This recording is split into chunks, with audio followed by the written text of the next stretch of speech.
दुनिया में लोग चाँद पर जाते हैं और कोई अंतरिक्ष में जाता है, डिजिटल इंडिया है। और आज के समय में भी जो समझदार व्यक्ति, पढ़ा लिखा समाज और वो आज अंधभक्ति करता है, तो कहाँ तक सही है और कहाँ तक गलत है, ये तो खैर जांच का विषय है। और आज इसी की चर्चा करेंगे और इसे विस्तार पूर्वक समझने की कोशिश करेंगे कि लोग इतने अंधभक्ति में डूब जाते हैं कि बाबाओं के चक्कर में वो अपनों को खो देते हैं, और खोने के बाद भी उनके अंदर यही लगता है कि हमारा तरण हो गया है, हमारा मरण नहीं हुआ है। ऐसे विचार रखते हैं जो कि गुरुओं पर, बाबाओं पर अंधभक्ति करके उन पर विश्वास जमाते हैं, और अन्य लोगों को जो उनके साथ में होते हैं, उनके संपर्की लोग होते हैं, उनको भी जोड़ने की कोशिश करते हैं। ऐसा क्या? इस पर ये सवाल की बात है, सवाल उठता है हर बार, एक बार नहीं, पता नहीं कितने ऐसे बाबा, गुरु, जो धर्म गुरु हुए, जिन्होंने यहाँ पर इस सृष्टि पर आज 21वीं सदी में पता नहीं कितना बड़ा आतंक मचा रखा है। और मचाने के बाद इतनी संपत्ति जोड़ते हैं जो कि एक आकलन भी नहीं हो पाता है सही सलामत से। जब आकलन होता है, जब उनके काले कारनामे सामने आते हैं। तो चर्चा करते हैं आज की कहानी पर, तो वीडियो में अंत तक ज़रूर बने रहिएगा। और हर रोज़ की तरह बस आपसे एक ही रिक्वेस्ट है कि वीडियो अच्छी लगी तो लाइक कर दें और चैनल को सब्सक्राइब कर लें, ताकि हमारा हौसला बढ़ता रहे। तो नमस्कार, प्रणाम, मैं अजय कोहली।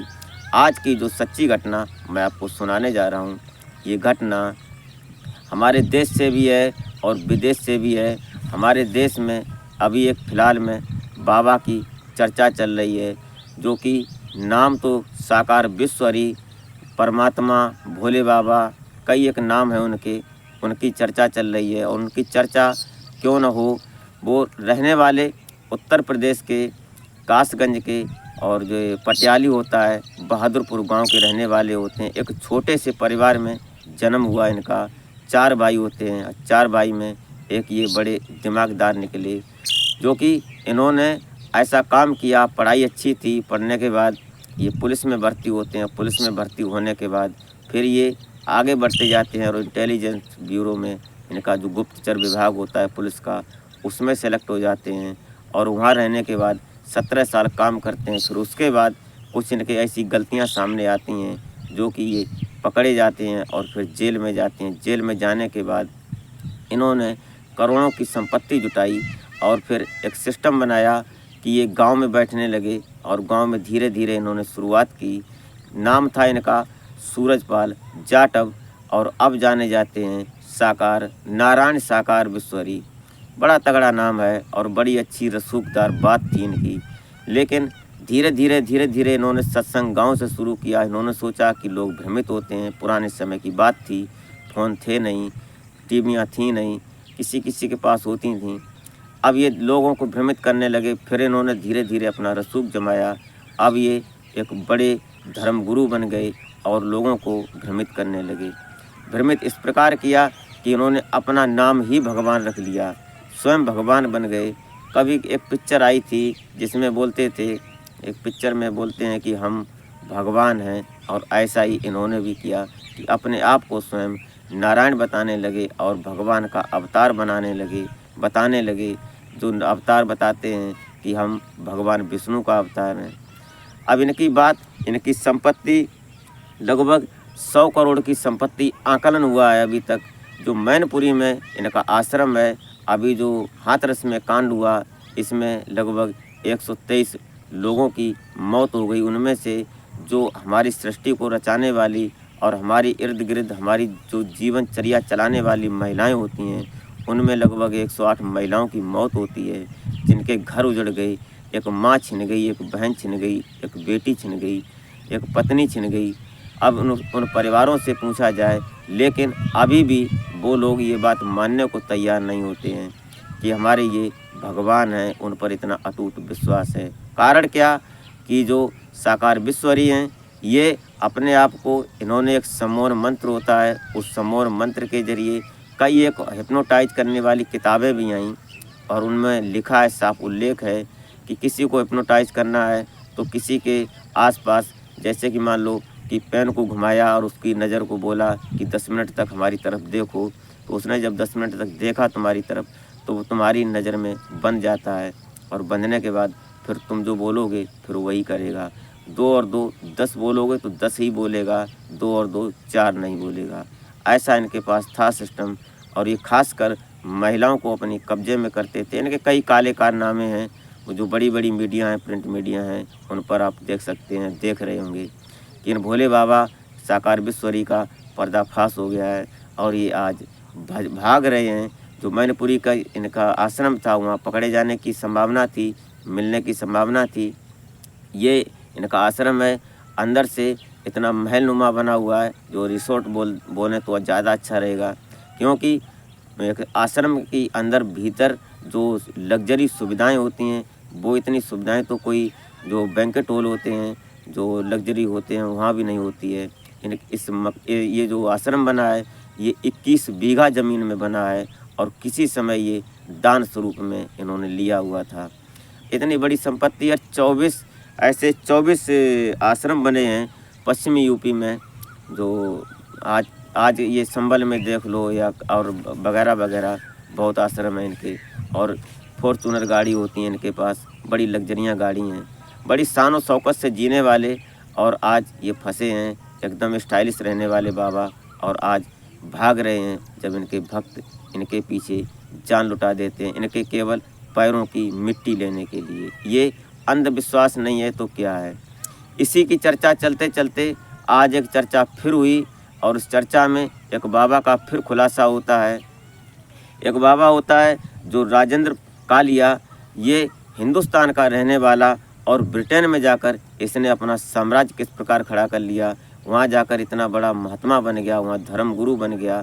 वहाँ जो हिंदुस्तानी रहते थे, भारतीय लोग रहते थे, उन लोगों को इसने इस तरह से भ्रमित किया कि यहाँ जो कई एक बाबा हुए हमारे भारत में, जो आज जेल में हैं, और जो जेल में जाने के बाद, और ये जो साकार बिश्वरी थे, ये भी जेल में जाने की कगार पर हैं, लेकिन अभी भाग रहे हैं। और ऐसे ही ये राजेंद्र कालिया एक समय 1977 में जब ये ब्रिटेन गया, पहले ये रहने वाला यहाँ पंजाब का होता है, और पंजाब से हिमाचल जाता है, और हिमाचल में जाता है तो वहाँ पर एक जगह होती है, उस जगह पर जाकर ये हिमाचल हमीरपुर क्षेत्र पड़ता है। हमीरपुर में एक बाबा बालकनाथ का मंदिर होता है, और बाबा बालकनाथ के मंदिर में ये वहाँ रहता है। और कारण क्या हुआ कि ये स्कूल की पढ़ाई कर रहा था, और पढ़ाई करने के बाद इसने अच्छी पढ़ाई की, और पढ़ने में ये एक्सपर्ट था, इंग्लिश बोलने में इसकी अच्छी प्रैक्टिस थी।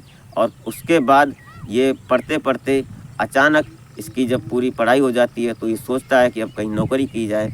तो ये कहीं जा रहा था, तभी अचानक इसका एक्सीडेंट होता है, और इसका पैर टूट जाता है। पैर टूटने के कारण ये कई जगह डॉक्टरों के पास जाता है, लेकिन ये जब सही नहीं हुआ, इसको बहुत कोशिश की गई, और एक संपन्न परिवार से नहीं था, हल्के परिवार से था, जो अपने समाज में और अपने जो आम लोग होते ऐसे था। तो किसी ने बताया कि हमीरपुर चलते हैं, वहाँ बाबा बालकनाथ का मंदिर है, वहाँ ठीक हो जाते हैं जाने वाले जिनको कोई बीमारियाँ होती हैं, कोई परेशानियाँ होती हैं। तो ये वहाँ पहुँचता है। वहाँ पर ये जब रहता है तो इत्तफाकन ये सही भी हो जाता है, और जब सही हो जाता है तो फिर ये वहीं रहने लगता है। वहाँ पर इसने पहली बार एक 4 साल की बच्ची के साथ ऐसा घिनौना कृत्य करने की कोशिश की थी। उसके बाद ये धीरे धीरे आगे बढ़ने लगता है, और यहाँ रहकर इस आश्रम में इसने बहुत कुछ सीखा, और सीखने के साथ साथ फिर ये इसने प्लान बनाया, और किसी लोगों से, अन्य लोगों से मिलता है, तो बताते हैं कि बाहर चले जाओ, विदेश में तुम्हारी पढ़ाई अच्छी है, एजुकेशन अच्छी है। तो ये बाहर जाने की सोचता है, कभी दुबई या अन्य कंट्रियों में जाने की कोशिश सोचता है, लेकिन इसकी एक ऐसी सटीक निशाना लगता है जो ये ब्रिटेन पहुंचता है। और ब्रिटेन पहुंचने के बाद ये घरों में काम किया करता था। अब जब घरों में काम करता था, जो भारतीय मूल के वहाँ रहने वाले लोग थे, उनसे ये मिलता था। तो एक परिवार ऐसा मिलता है जो पुश्तैनी वहाँ रह रहा था, कई मतलब उनके पिता रहे होंगे, उनके फिर पिता रहे होंगे, वो पुराने वहाँ जो बच्चे थे वहाँ के, जो अब बुजुर्ग हो चुके थे, उनके पिता के भी वहाँ रहे होंगे ब्रिटेन में। उनके पास जब मिलता है, वहाँ काम करता होता है इनके यहाँ। तो एक दिन ये अपने भारत की जो रामायण होती है और गीता होती है, ये सब उनको बताता है, और कैसे भगवान कृष्ण ने ये विकराल रूप लिया और गीता का उपदेश दिया, ये सब उनको बताता है। जो भारतीय मूल के व्यक्ति थे, उनको बताते बताते ये उनको मोहित कर लेता है अपनी तरफ, और अपने भारतीय कल्चर का वहाँ जब सिस्टम बताता है तो वो लोग इससे प्रभावित होते हैं। और जब प्रभावित होते हैं तो वो लोग इसको बोलते हैं, राजेंद्र कालिया को, वहाँ पर ये कालिया था, एक कालिया को बोलते हैं कि ऐसा करो, एक टाइम फिक्स कर दो और तुम आ जाया करो, तुमको हम और लोगों से मिलवाते हैं। इंग्लिश बोलने में ये एक्सपर्ट था। इसने लगभग 2-4-6 महीने नौकरी की, इधर उधर घरों में काम किया, वहाँ के लोगों को समझा, वहाँ की भाषा को समझा, वहाँ का रहन सहन समझा, और वहाँ के जो विचार होते हैं उन सबको समझने के बाद इसने ये कदम उठाया। और कदम इस प्रकार उठाया, जब ये लोग जो उस परिवार में सबसे मिलता था, और जब एक दिन फिक्स कर दिया गया उस दिन ये पहुंचता था और 1-2 घंटे वहाँ प्रवचन देता था, अपनी स्पीच देता था। और उसके बाद वहाँ जो लोग थे जो इसको सुनते थे, जो इसकी बातों को गौर से लेते थे, वो लोग इसको पैसे भी देते थे। पैसे देने के बाद ये अपना घर पहुंच जाता था जहाँ रहता था। उसके बाद इसने सोचा कि ऐसा ना किया जाए कि ये बिजनेस कर लिया जाए, और इसने यही किया, प्लान बनाया। और प्लान बनाने के बाद ये धीरे धीरे वहाँ पर एक टाइम देने लगा और फिर बड़ा प्रवक्ता बन गया, जो स्पीच देने लगा और एक गुरु की पदवी दी इसने। अपने आप को ये भगवान बोलने लगा कि हम भगवान हैं, जो कल की अवतार होना था हम वो कल की अवतार हैं, हम साक्षात भगवान से मिलते हैं, साक्षात भगवान से मेरी वार्ता होती है। ऐसी बातें उन लोगों को बताकर इसने भ्रमित किया। और भ्रमित करने के बाद जब इसने संपत्ति जुटा ली, पैसे जुटा लिए, उसके बाद इसने एक जगह होती है 1986 में कोवेट्री में एक जगह ली, और उस जगह में इसने एक मंदिर की नींव रखी। अब मंदिर बनाने के लिए वहाँ पैसा चाहिए था, तो इसने वहाँ पर एक जो अपने यहाँ चंदा बोलते हैं कमेटी के सिस्टम से, तो इसने वहाँ चंदा का सिस्टम किया। जो लोग इससे जुड़े थे उन लोगों से इसने चंदे की रकम इकट्ठी की, और रकम इकट्ठी करने के बाद एक भव्य मंदिर बनाया, और उस मंदिर का पुजारी स्वयं बनकर बैठा और स्वयं भगवान बन गया। अपने ही नाम से इसने मंदिर बनाया। अब ये वहाँ का धर्म गुरु बन गया। इसको लोग सुनने जाने लगे। कुछ लोग इससे मिलते थे, वो सोचते थे कि हमारी परेशानी उसको दूर करेंगे। ये वादा करता था, दावा करता था इस बात का कि हम सही कर देंगे किसी भी बीमारी को। ऐसा करते करते इसने धीरे धीरे ये वहाँ का गुरु बन गया, और इसने बहुत बड़ा साम्राज्य ब्रिटिश में तैयार किया। लगभग इसने 2001 में जब वहाँ भी एक 13 साल की लड़की उसके साथ, पहले तो इसने सिस्टम चलता रहा, उसको अपना शिष्या बनाया। और शिष्या बनाने के बाद शिष्या तो बहुत थीं उनको, और जो लड़की 13 साल की थी, ब्रिटिश लड़की थी, सुंदर थी, उसको इसने पैर दबाने का कहा। और उसके बाद धीरे धीरे इसने उसको अपनी कस्टडी में किया। वो कारण ये बना कि वो जो लड़की थी किसी कारणवश अपने मम्मी पापा से नाराज़ होकर वो बाहर निकल गई थी, और उसे कहीं जगह नहीं मिली, तो वो इस आश्रम में पहुंच जाती है और वहाँ रहकर इस बाबा की शरणागत हो जाती है। अब इस बाबा ने उसके साथ लगातार धीरे धीरे दुष्कर्म करने की चेष्टा की। उसके बाद इसने दुष्कर्म करना शुरू कर दिया, इसके जिस्म से खेलना शुरू कर दिया। अब 13 साल की बच्ची, उसको शायद ये अंदाज़ा नहीं था कि हम सही कर रहा है ये हमारे साथ या गलत कर रहा है। अंदाज़ा था, कहा भी उसने, लेकिन उसने इतनी बड़ी बात कही कि तुम्हारा शरीर, तुम्हारी आत्मा हमने दी है, हमने ही तुम्हें बनाया है, और ये शरीर हमारा है, तुम्हारा तो है ही, लेकिन हमने इसको दिया है, इसे हमें समर्पित करने में तुम्हारा क्या जाता है। अगर तुम नहीं मानोगी तो हम तुम्हारे जिस्म से आत्मा को अलग कर देंगे, फिर कुछ नहीं रहेगा। ऐसे उसने बातों में उलझाया उस बच्ची को, फिर लगातार उसके साथ कुकृत करता रहा। अब जब ये सिस्टम आगे बढ़ता रहा तो ये चलता रहा। उसके बाद एक समय आया कि इसने एक महिला को बहुत दिन तक अपनी उसमें रखा, उसके साथ दुष्कर्म किया। और करते करते जब वहाँ ऐसी कई महिलाएं इकट्ठी हो गईं जो मूल रूप से भारतीय हुआ करती थीं, उन महिलाओं में एक दिन चर्चा होती है कि ऐसा हो कि ये भगवान है हमारा, गुरु है हमारा, लेकिन ये हमारे साथ ऐसा क्यों करता है। कोई परमात्मा, कोई भगवान कभी किसी के साथ दुष्कर्म करने की चेष्टा नहीं करता है, लेकिन ये हमारे साथ ऐसा क्यों करता है। ये बात जब चर्चा में आई तो महिलाओं ने, एक महिला उसमें से आगे बढ़ती और बोलती है कि हम भाई इस बात की कंप्लेंट करेंगे।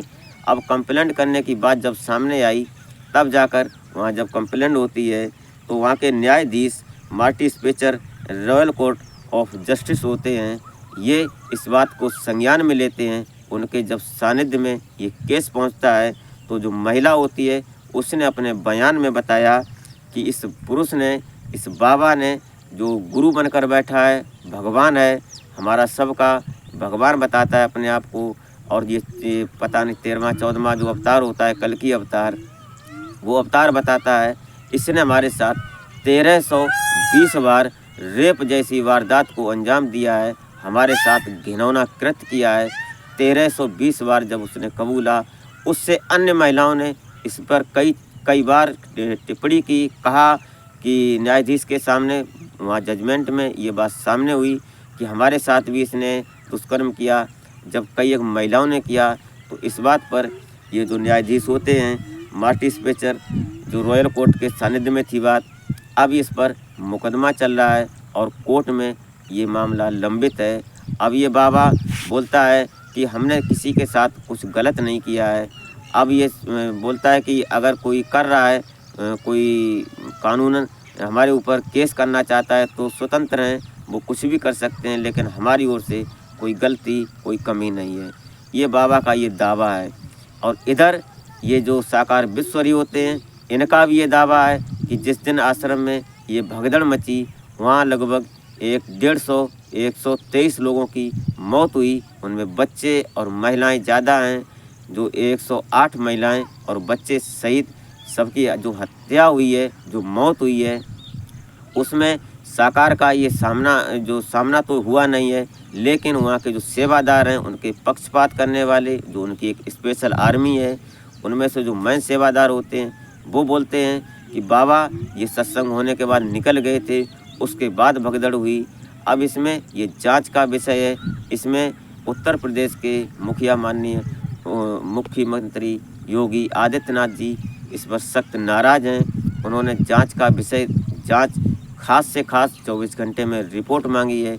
इसमें 10 IPS और 20 दरोगा शामिल हैं, जो इस बात की इन्वेस्टिगेशन कर रहे हैं। अब ये जांच चल रही है।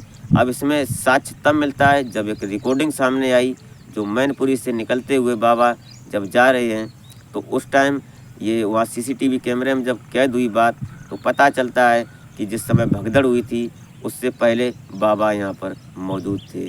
अब मैनपुरी की बात थी, मैनपुरी आश्रम में, लेकिन अभी बाबा वहाँ से भी लापता है। कब तक ऐसा चलेगा? हिंदुस्तान क्या पूरा दुनिया, देश, पूरी सृष्टि पर इस बात की चर्चा चल रही है और हर कोई ये सोचता है कि हम चांद पर जाएं, कोई बोलता है कि हम अंतरिक्ष में जाएं।